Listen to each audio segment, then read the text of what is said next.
All right, welcome West Hills College Coalinga faculty. I'm going to go through the improvement piece. This is, you started off in the beginning of the semester of saying that you want to improve an item or SLO in your course, and here's how we finished it off. So first things first, you should recognize this. This is how we put in assessments already. And make sure you're in faculty mode, make sure you are in the discipline that you want to look at, and um, I always have to go back here. So Illumin always puts you one semester ahead than you are. I'm not sure why that is so. And before we even get here, let me actually show you one thing here. So the math department in the previous semester, in the fall of 2022, let me show you real quick here how we were put on, or we wanted to improve something here. So if you go to under SLOs and assessments, if you go and make sure this is the term, this is the previous term. So notice in the fall of 2022, this tells you what your scores are, in the class here. So let me go real quick here all the way down to Math 25.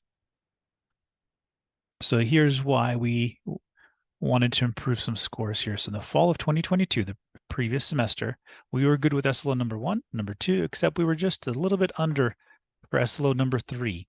So because of that, we started an improvement plan, which you guys have all started for your classes here. So now let's go to where we need to be. So because of that, we're going to finish off the improvement plan. Click on courses. Make sure you're in the correct semester that you want to put in the scores or made the improvement plan, which is the next semester after you scored less than 70%. And I'm going to go down here to my classes right over here. And I already put in the scores over here for this one here. So I'm putting in scores, SLO number 1, SLO number 2, but I really want to concentrate SLO number 3. I already put in the scores for students, so I wouldn't have to do it for the video later. And then you would have to watch me put in scores. So clicking on that.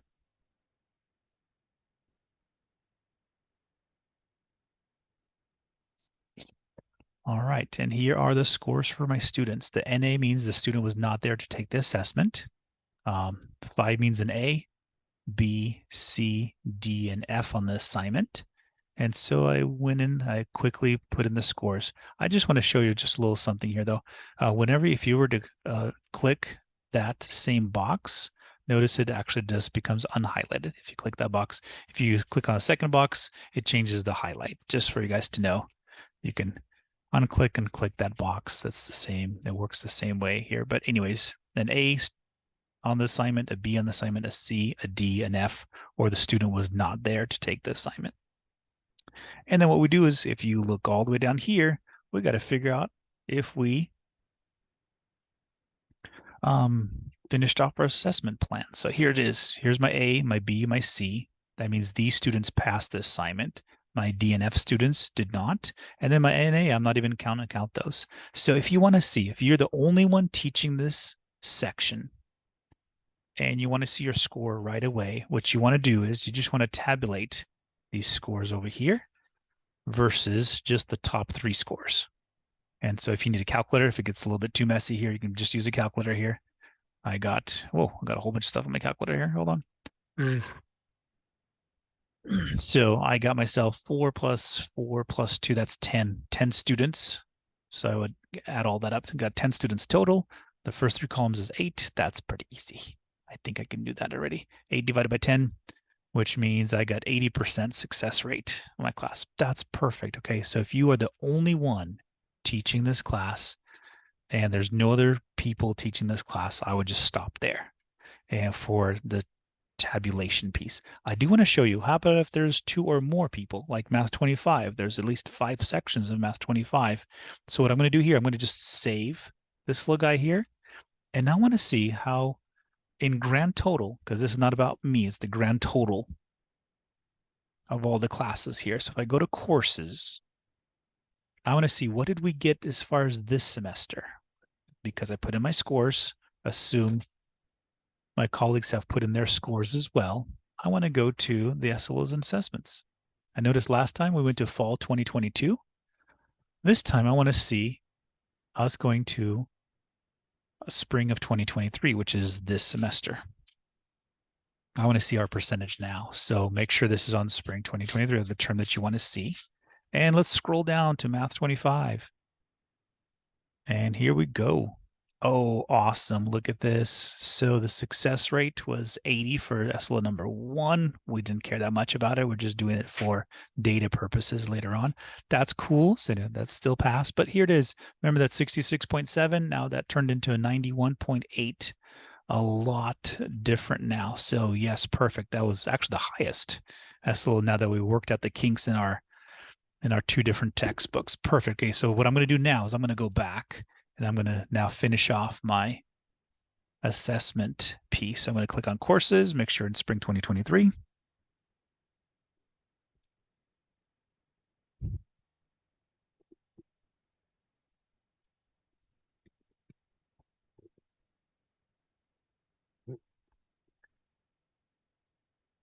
All right, again, score's already inputted here. There's the one I want to do right there. All right, so what's the major changes on the bottom? It does not say save and continue to reflection template. It has something different. Because we have an improvement plan in place, and this is version 2. Should be here. We're on version 2. So notice it says save and continue to improvement plan. That's what we want here. So that's the change now. Because we have a active improvement plan on our hands, this is no longer taking us to a reflection template. It's taking us to the form that we filled out at the beginning of the semester. And so here it is.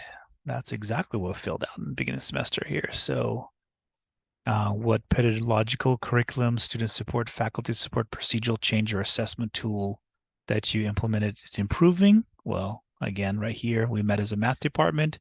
We were going to modify the wording of the questions for the classes that have the zero cost textbooks. Again, we didn't change the numbers around. We just changed how the wording of the word problem was. That's perfect. Okay, so now the question is right here. What were the results? Is there anything the department needs to do in order to keep this new process procedure in place? Improvement, permanent structure. That's the important question. So first of all, what was the question? The results? The department. So say something here about the department did improve the results and now are above the 70%. How about that? Success criteria. I think that's like what you spell criteria. And then the other fundamental question is this.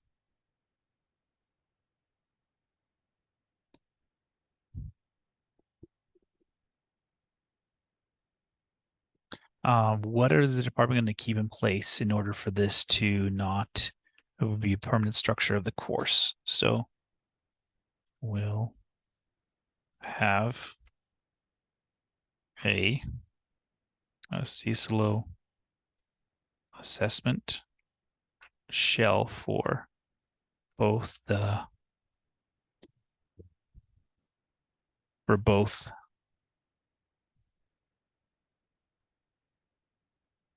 textbooks. There it is. So how are we going to keep it as a permanent structure? We are going to have both shells available for use. And so the department would. Okay, some grammar stuff. Here it is.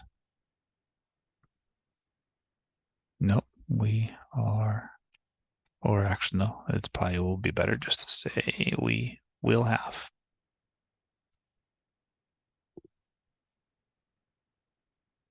Those assessment shells for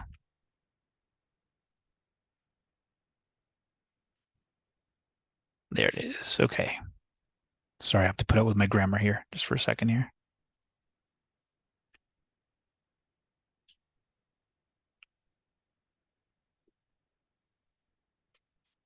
Okay, something along those lines. Okay, so that's what we want to do. And then that's it. We finish up. Go over here, click submit. And this now becomes a permanent file of improvement for this particular SLO. There it is. Now you notice that it says responded, which means it is a closed as opposed to draft. Well, thank you so much. Thank you for taking the time to improve the course level SLOs for your classes.